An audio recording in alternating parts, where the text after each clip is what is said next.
కేసీఆర్ కు అవినీతి మరక అంటడానికి మాజీ ఎంపీ సంతోష్ రావు, మాజీ మంత్రి హరీష్ రావు, మేఘా కృష్ణారెడ్డి కారణమని తెలంగాణ జాగృతి అధ్యక్షురాలు ఎమ్మెల్సీ కల్వకుంట్ల కవిత సంచలన వ్యాఖ్యలు చేశారు.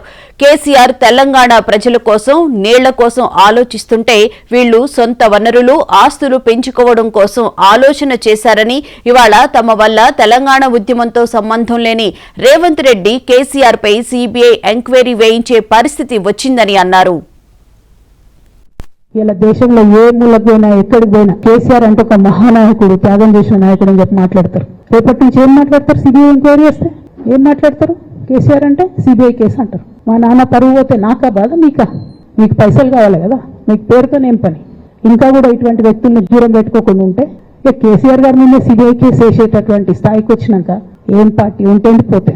బీఆర్ఎస్ పార్టీ నాయకులు నన్ను తిట్టుకున్నా సరే, లోకల్ బాడీ ఎన్నికలలో నాకు నష్టం జరుగుతుంది అనుకున్నా సరే, మా నాన్న మీద సిబిఐ ఎంక్వైరీ పడ్డాక ఏముంది, తొక్కల ఎలక్షన్ ఒకటి గెలుస్తారు, ఒకటి ఓడిపోతారు. ఆలోచన చేసుకోవాలి కదా.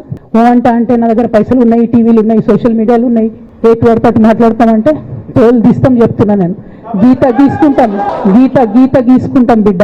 మీరు ఒక్క కమెంట్ పెడితే మేము 10 చేస్తాం. ఏది పడితే అది మాట్లాడచ్చు సోషల్ మీడియాలో అనుకుంటూ చూసుకుంటూ ఊరుకుంటున్నా. పెద్దసారి దగ్గరకు వచ్చినాక ఇక కాంప్రమైజ్ అయ్యేది ఏం లేదు. ఘోష్ కమిషన్ వేసిన రోజే నేను చెప్పిన, ఎందుకు రియాక్ట్ కాలేదు పార్టీ అని అడిగిన ఆ రోజున. ఇలా దేశంలో ఏ మూలకు 40-50 ఏళ్ళు ఉంటే కూడా ఆస్తులు సంపాదించుకోలేదు కేసీఆర్ గారు. ఎన్నడూ ఆయనకు ఆశ లేదు. అటువంటి మనిషిని పట్టుకొని సిబిఐ ఎంక్వైరీ ఇస్తాం, ఇదేస్తాం, అదేస్తాం. ఎవరు కారణం దీనికి అంతటికి? ఈ చేతగాని కాంగ్రెస్ ప్రభుత్వం. మీ ఏసీబీ వాళ్ళు పోయి కాళేశ్వరంలో పనిచేసిన 3 ఇంజనీర్లను పట్టుకుంటే ఒక్కొక్క ఇంజనీర్ దగ్గర 100 కోట్ల ఆస్తులు వెళ్తే మీకు ఎందుకు ఎంక్వైరీ చేసే దమ్ము లేదు? వాళ్ళు వెనకాల ఎవరున్నారో ఎందుకు ఎంక్వైరీ చేస్తలేరు? ఖచ్చితంగా నేను ఇవాళ చెప్తా ఉన్నా, హరీష్ రావు గారు వెనక, సంతోష్ రావు గారు వెనక రేవంత్ రెడ్డి గారు ఉన్నారు. వాళ్ళని ఖచ్చితంగా కాపాడతారు అన్ని విషయాలను. వాళ్ళని ఏమనరు. బాణం ఎంతసేపు కేసీఆర్ గారి మీద ఉంటుంది. దగ్గరుండి ఈ అవినీతి అనకొండలు బీఆర్ఎస్ పార్టీని ఏదైతే డిస్టర్బ్ చేసిండ్రో. తెలంగాణ జాగృతి అధ్యక్షురాలు ఎమ్మెల్సీ కవిత వ్యాఖ్యలతో రాష్ట్ర రాజకీయాలు ఒక్కసారిగా హీటెక్కాయి. కవిత కామెంట్స్ నేపథ్యంలో ఎర్రవల్లి ఫామ్ హౌస్ లో బీఆర్ఎస్ ముఖ్య నేతలు భేటీ అయినట్లు తెలిసింది.